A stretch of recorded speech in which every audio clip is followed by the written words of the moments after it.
SensoCast, podcast da Senso Consultoria de Comunicação, para falar sobre jornalismo e comunicação corporativa em saúde, ciência e educação. Apresentado por Moura Leite Neto. Olá, eu me chamo Moura, sou jornalista, doutor em ciências e diretor da Senso Consultoria de Comunicação. Este é o episódio 18 do SensoCast, um podcast para falarmos sobre jornalismo e comunicação corporativa de saúde, ciência e educação. O tema deste episódio é Ensino Superior e Popularização da Ciência. O nosso convidado é Paulo Henrique Braz da Silva, coordenador da disciplina Divulgação dos Achados Científicos em Saúde, Popularização da Ciência como estratégia de disseminação de conhecimentos acadêmicos para o público não especializado, uma disciplina ministrada no programa de pós-graduação da Faculdade de Odontologia da Universidade de São Paulo, FOUSP, e na pós da Odontologia da Universidade Federal do Paraná, a UFPR. Professor doutor de Patologia Geral, Paulo Braz é graduado e mestre em Odontologia. É também doutor em Odontologia e em Biologia Celular e Molecular, assim como pesquisador de pós-doutorado pelo Laboratório de Virologia do Instituto de Medicina Tropical de São Paulo, da Universidade de São Paulo. A disciplina de Popularização da Ciência é realizada em parceria com a Rede Brasileira de Jornalistas e Comunicadores de Ciência, a Rede Consciência, a maior comunidade de profissionais de jornalismo de ciência e divulgação científica no Brasil, composta por jornalistas, assessores de imprensa, cientistas, pesquisadores e divulgadores científicos de todas as áreas do conhecimento.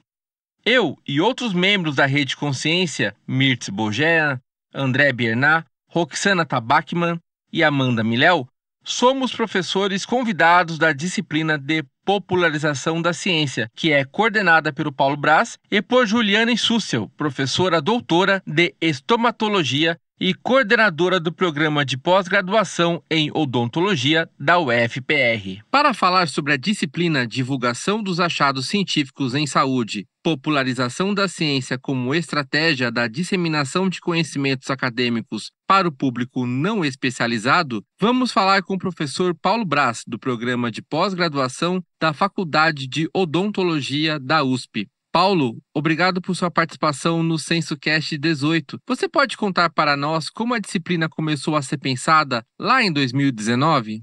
Olá, Moura, obrigado pelo convite. Estar conversando aqui com vocês sobre popularização da ciência, da disciplina de popularização da ciência. Essa disciplina, a ideia dela começou lá em 2018, quando eu te mandei uma mensagem via Facebook, porque eu tinha lido uma coluna sua no Observatório da Imprensa. E eu já vinha com uma inquietude de cientista da área de odontologia, de entender, será que a população sabe que a odontologia brasileira, por exemplo, é bastante reputada no cenário internacional? Será que a população sabe o que é feito nas faculdades de odontologia do ponto de vista de pesquisa? E a resposta era não, né? E sempre tive essa inquietude de como é que a gente pode se comunicar de maneira mais eficaz e mais efetiva com o público não especializado.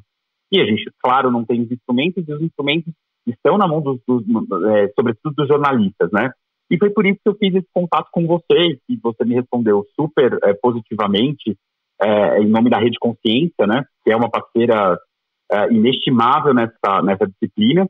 E tudo começou com essa indagação. E aí a gente organizou um workshop em 2019, que foi um sucesso de público entre os alunos de pós-graduação, que trabalhava essas questões, né, até mais práticas do ponto de vista de comunicação da ciência para a população, para o público não especializado.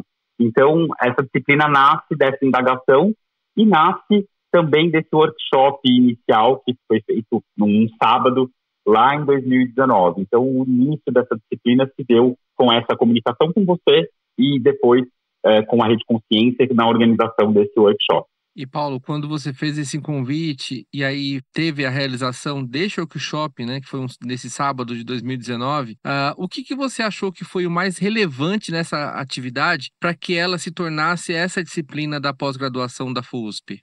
Esse workshop foi um sucesso, né, como eu disse anteriormente, então tiveram vários alunos que se inscreveram e as produções que foram feitas e os exercícios foram feitos nesse workshop deixaram esse gosto, né, de, olha, é importante que isso seja colocado na formação do aluno de pós-graduação. E a gente pensou na maneira de como colocar isso de maneira perene, de maneira consistente dentro dessa formação. E por isso a gente começou essa disciplina. Então, dentro daquela grade que foi proposta nesse workshop, a gente imaginou essa disciplina, fez a concepção dessa disciplina, pensando em colocar isso em pauta, em colocar isso na formação do aluno de pós-graduação. Então, essa disciplina nasce daquele workshop que foi feito em 2019, naquele sábado, com o objetivo de deixar isso na pauta da formação do aluno de pós-graduação. Porque a comunicação de ciência entre os pares, ela é feita durante todo o curso de pós-graduação desses alunos, no mestrado, no doutorado. Então, a gente sabe se comunicar muito bem entre os pares, mas a comunicação de ciência para o público não especializado ou é colocada de uma maneira muito tímida na pós-graduação ou não é colocada. A grande maioria das vezes não é colocada. E a ideia foi transformar esse workshop nessa disciplina, que já está na 4ª edição, e colocar este questionamento ou essa pauta de popularização da ciência na formação do aluno de pós-graduação. Então, foi colocado isso, foi concebida essa disciplina com esse objetivo, de colocar isso na formação do aluno de pós-graduação.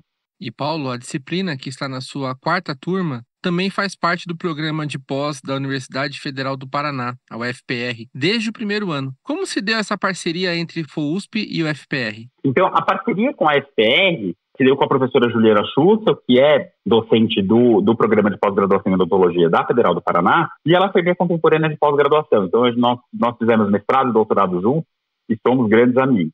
Já tínhamos parceria de pesquisa já muito bem estabelecida entre os nossos grupos, e também algumas questões educacionais também.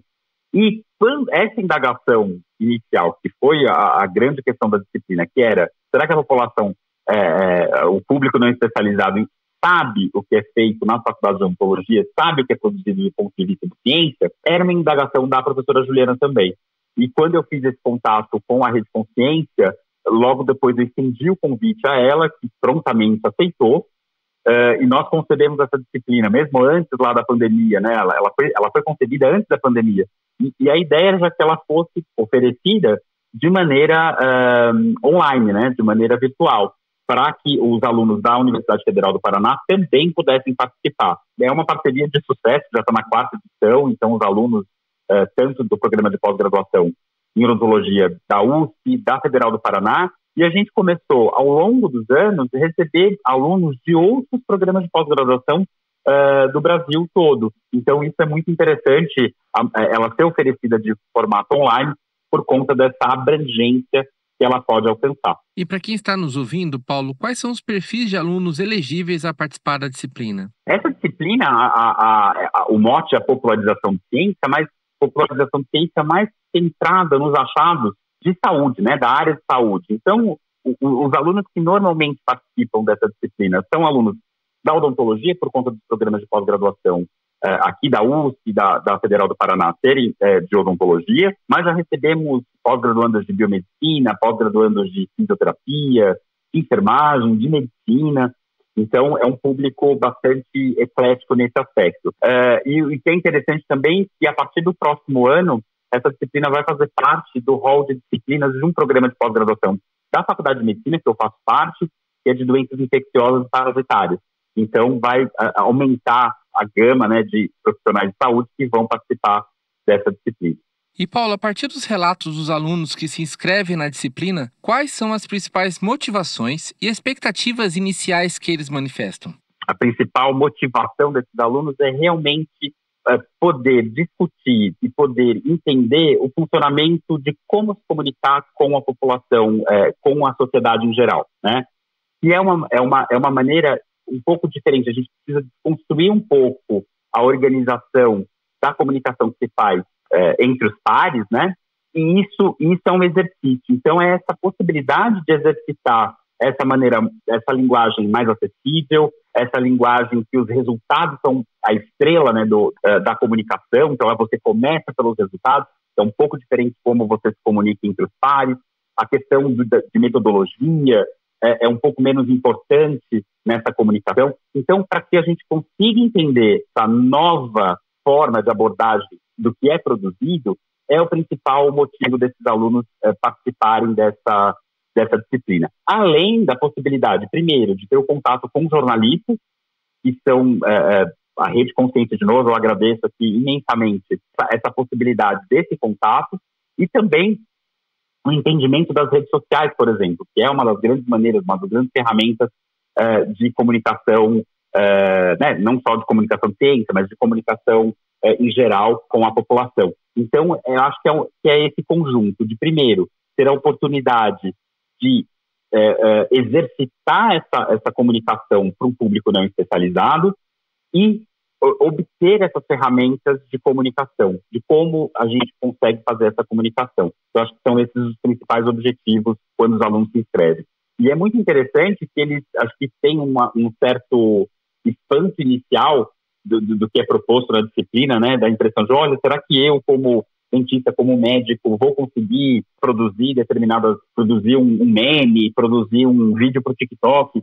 Mas a gente, a cada ano, se surpreende cada vez mais com as produções que esses estudantes fazem, né? Então, eu acho que eles vêm com bastante expectativa e eu acredito que, ao longo do tempo, enfim, as expectativas, inclusive, são superadas desses alunos. Por falar nesse sentimento, né, de expectativa superada que você mencionou com a entrega desses trabalhos, para quem está nos ouvindo poder visualizar como que se dá esse trabalho final, os alunos são divididos por nós em grupos. Cada grupo, durante as semanas de aula, forma uma espécie de agência de comunicação, que deve produzir o que chamamos de enxoval completo, com notícia online, posts para Facebook, Instagram e Twitter, que é o novo X, né? Além de vídeo para o YouTube, boletim em áudio, pílulas, né, de podcast, vídeo de TikTok e meme. Então o sentimento é muito positivo, né, Paulo, dos trabalhos finais das turmas destes 3 anos que já foram completados da disciplina. Nós estamos agora no 4º ano. Sim, eu acho que assim, a cada ano a gente se surpreende com as produções, sabe? Com a coerência das produções, primeiro que é feito num curto espaço de tempo, né? Então você tem pouco tempo para produzir. E eles realmente se organizam como uma mini agência de comunicação para produzir esse material. E sempre é um material muito de uma qualidade que me surpreende, assim, né?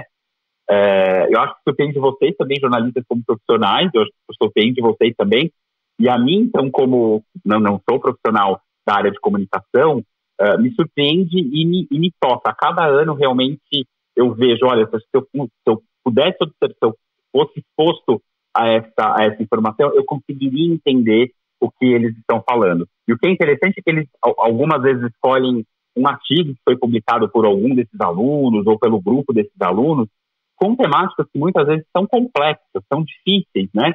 E eles conseguem, com essas ferramentas, eles conseguem acessar os públicos-alvo ali, que são diferentes, né, também, conseguem acessar esses públicos de maneira eficiente. E eu acho que essa disciplina, o objetivo dela, claro, não é formar profissionais de comunicação, longe disso, mas é mostrar que você, no dia a dia, como cientista, como profissional de saúde, você sim pode ser um comunicador, né? E, sobretudo, o profissional de saúde, ele faz isso nele no dia a dia, mesmo o não cientista, né? Vamos colocar assim. Ele faz isso no dia a dia com o paciente dele, com um grupo de pacientes. Esse papel educador do profissional de saúde é extremamente importante. E esse papel de educador perpassa pela questão da comunicação, né? Então você precisa entender estratégias de comunicação para atingir diferentes grupos, né? Quer seja para comunicar ciência ou quer seja para comunicar saúde, né, do ponto de vista educacional. Paulo, são mais de 100 alunos que concluíram a disciplina de popularização da ciência nas 3 primeiras turmas. Para quem está nos ouvindo poder conferir o conteúdo destes divulgadores de ciência, quais perfis você recomenda? Nossa, Moura, difícil a pergunta. São tantos, né? São vários. Eu vou citar um só para ilustrar, mas tem vários exemplos. Tem uma que ela foi nossa aluna na edição passada, que eu acompanho no Instagram, por exemplo, ela chama Ana Paula Dornelas, ela é odontopediatra. E é interessante que eu a acompanhava antes da disciplina e acompanhei depois da disciplina, de perceber o impacto da disciplina na comunicação. Ela é professora e é cirurgiã dentista, odontopediatra. Então, da comunicação dela com os alunos, da comunicação dela com os pacientes, com os pais dos pacientes, né? Porque a questão da odontopediatria tem uma questão super importante da comunicação com o paciente em si, mas com a comunicação com os responsáveis, né? Então, ela chama Ana Paula Dornelas, agora eu não vou, acho que é AP Dornelas, o Instagram, então se vocês quiserem conferir, eu acho que vale bastante a pena. Mas tem outros grandes exemplos enfim, de alunos, de estudantes que passaram pela disciplina e que têm perfis e que começaram a utilizar essas informações e, claro, foram buscando outras informações para se comunicar melhor nas redes sociais, sobretudo, né? E é interessante, Moura, que a disciplina ela foi aumentando gradativamente o número de alunos por edição. Então, nessa nossa última edição, que está acontecendo agora, a gente tem 75 alunos. Então, é uma disciplina, eu brinco com a disciplina queridinha dos alunos de pós-graduação. Então, eles ficam bastante ansiosos pelo momento de poder fazer essa disciplina.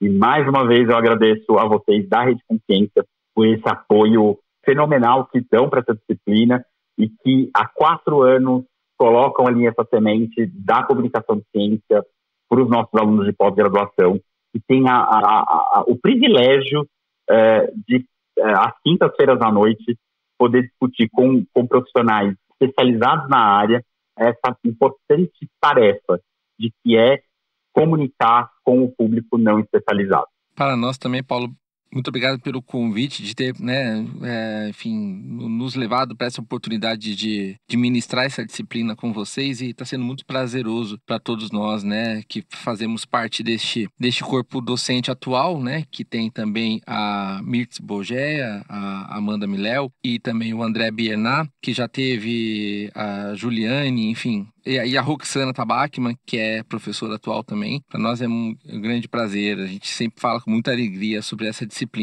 E Paulo, a pergunta que eu farei agora, ela traz um elemento que é justamente algo que a gente orienta não se fazer muito nas perguntas, que é não deixar muitos tópicos dentro de uma pergunta para não confundir a cabeça do entrevistado. Mas eu vou fazer desta forma por conta da sua formação. Ninguém mandou sua formação ser tão interdisciplinar e prolífica, né? Então vamos lá. Que é assim, eu quero saber, né, quem é o Paulo Braz da odontologia, da pesquisa e da popularização da ciência. Ou seja, peço que você conte para nós o que o levou a fazer a faculdade de odonto, a se tornar um patologista bucal, que tem, né, na sua pesquisa esse foco em estomatologia, a ser professor, ou seja, trilhar o caminho da docência, além, né, que é o que estamos fazendo aqui e fazemos na disciplina, que é produzir e difundir ciência. Legal, Moura. Vamos lá. É interessante essa pergunta. Eu decidi ser professor antes de ser dentista. Eu sempre brinco, eu falo que o professor veio antes da carreira que eu tivesse escolhido. Então, se eu fosse advogado, eu seria professor. Se eu fosse médico, eu seria professor. Se eu fosse arquiteto, eu seria professor. Então, essa questão da docência, para mim, veio muito mais cedo do que a escolha da odontologia. Acho que a gente faz a escolha de profissão muito cedo, né? E tinha as certezas que eu tinha era do que eu não gostaria de seguir como carreira, que era na área de exatas, porque, enfim, era a área que eu acho que eu tinha menos, eu era menos afeito ali na minha formação de ensino médio, né? Então eu tinha uma certa dúvida entre biológicas e humanas. Decidi pelas biológicas e decidi pela odontologia justamente por essa questão da pesquisa, da possibilidade de pesquisa, do Brasil ter uma referência nessa área. Então, minha escolha foi um pouco relacionada a isso. Na graduação, inicialmente eu achei que eu iria mais para a área de cirurgia, que eu acho que eu gostaria dessa coisa boçal, da cirurgia bucomaxilofacial, da questão dos traumas, e que logo no início eu percebi que não era muito, porque eu gostava muito das partes mais básicas, fisiologia, histologia, então eu me apaixonei muito rápido por isso. E quando eu cheguei na patologia, eu vi que era essa área que fazia conexão entre o mundo das ciências básicas, né, que é essas que eu citei para você, e o mundo da clínica. Quando eu fui para as partes clínicas, eu não gostei muito. Eu gostava muito mais da parte laboratorial, da parte de pesquisa do que da parte clínica. Então, foi na patologia que eu me encontrei, né? Essa coisa de estar por trás dos bastidores, né? É clínico porque tem um contato muito próximo com o clínico para a questão da decisão do diagnóstico, né? Então, enfim, você vai lá receber a biópsia, vai fazer o diagnóstico histopatológico.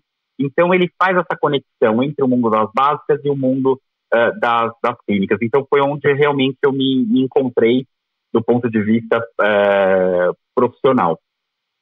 Depois eu posso falar um pouquinho do que eu faço de pesquisa, mas a questão da comunicação de ciência vem um pouco dessa questão do educador. Eu acho que é interessante essa coisa no Brasil, né? Que o pesquisador, ele é o professor universitário na esmagadora maioria das vezes, né? Então, eu não me sinto só um pesquisador, eu sou um educador. Então, esse papel de educador, eu acho que eu tinha o dever de fazer essa conexão com a sociedade, né? De educar ciência, não só para os meus alunos de graduação, mas para um público maior, né? Para um espectro maior. E essa oportunidade que vocês da Rede Consciência nos dão de fazer essa disciplina me deixa muito feliz por conta disso, porque aí eu acho que eu posso cumprir esse meu papel, essa missão de educador, de uma maneira um pouco mais ampla, não só com os meus alunos de graduação e de pós-graduação também, mas de uma maneira um pouco mais ampla com a sociedade em geral. E Paulo, já que o tema é popularização da ciência, como você explica para o público não especializado o que é a sua linha de pesquisa? Ou seja, o que o Paulo Braz faz? Tá, vamos lá. Paulo Braz, eu vou centrar no que eu faço de principal, assim. Tem outras atividades de pesquisa que eu faço, mas do ponto de vista de pesquisa, eu trabalho muito com diagnóstico com saliva. Essa tentativa de utilizar a saliva, que é fácil de coletar, né? Então, é muito mais fácil você cuspir, né? Colocando bem no jargão popular, do que você, por exemplo, fazer um exame de sangue. Eu busco, com as minhas pesquisas, tornar a saliva um fluido, um meio de diagnóstico, um meio da gente fazer diagnóstico. Assim como a gente faz exame de urina, a gente faz exame de sangue, a gente colocar na pauta a questão do exame de saliva, tá? Então, eu trabalho principalmente com doenças infecciosas e parasitárias. Trabalhei bastante com a Covid, né, mais recentemente, e eu acho que com a Covid isso ficou bastante mais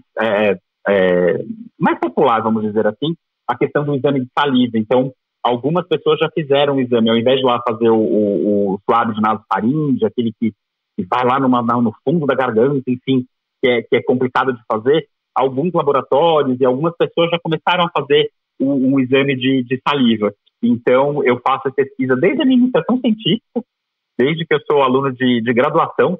Eu trabalhava com um vírus específico, que é um herpes vírus, em pacientes transplantados, e isso foi tijolinho por tijolinho que culminou enfim, infelizmente, nessa situação horrível que foi a pandemia, nessa tentativa de responder, de tentar oferecer exames menos invasivos, mais rápidos, e que fossem feitos de maneira mais eficiente. Então, essencialmente, o que o Paulo Braz faz de pesquisa é buscar tornar a saliva um meio de diagnóstico. E você já chegou a resultados importantes, algumas evidências científicas, por exemplo, relacionado à sensibilidade, especificidade, comparação com próprios exames de sangue e de urina para determinadas doenças? Sim. Eu vou dar um exemplo mais clássico, que é o da Covid-19, né, da detecção do SARS-CoV-2. A gente, ao longo do tempo, durante a pandemia, foi mostrando que a saliva tem uma sensibilidade muito parecida com o que a gente considera padrão ouro, que é o suave de nasofaringe, né? Aquele suave que precisa passar pelo nariz e precisa lá no fundo dessas estruturas, né? E é desconfortável, enfim, quem passou por esse exame sabe que é bastante desconfortável. E a gente foi mostrando ao longo do tempo que a saliva ela vai apresentar uma sensibilidade, uma especificidade muito semelhante ao que esse exame apresenta. E quais são as vantagens, né, da saliva frente ao suave de nasofaringe, por exemplo? Primeiro, que ele é menos desconfortável, é menos invasivo. E segundo, que a saliva, o próprio paciente, né, a própria pessoa pode coletar. Então, eu não precisaria lá de um profissional especializado para fazer essa coleta. Então, isso mostrou, primeiro, que é mais fácil você utilizar a saliva, né, do que o suave, é menos invasivo, é menos desconfortável. E numa situação de pandemia, por exemplo, se você não precisa de um profissional especializado ali para fazer esse exame, isso facilita muito as testagens, né, em larga escala que foram tão necessárias durante a pandemia. Então, a gente foi mostrando isso ao longo do tempo. É interessante essa questão, porque assim, eu não comecei a trabalhar com saliva na pandemia ou por conta da pandemia, né? Então, todas as pesquisas que foram feitas com outros vírus, inclusive, durante essa minha trajetória, é que possibilitaram o conhecimento da saliva, as técnicas que a gente pode utilizar com a saliva. Então, é só para mostrar que resultados que são rápidos e que acabam acontecendo rapidamente,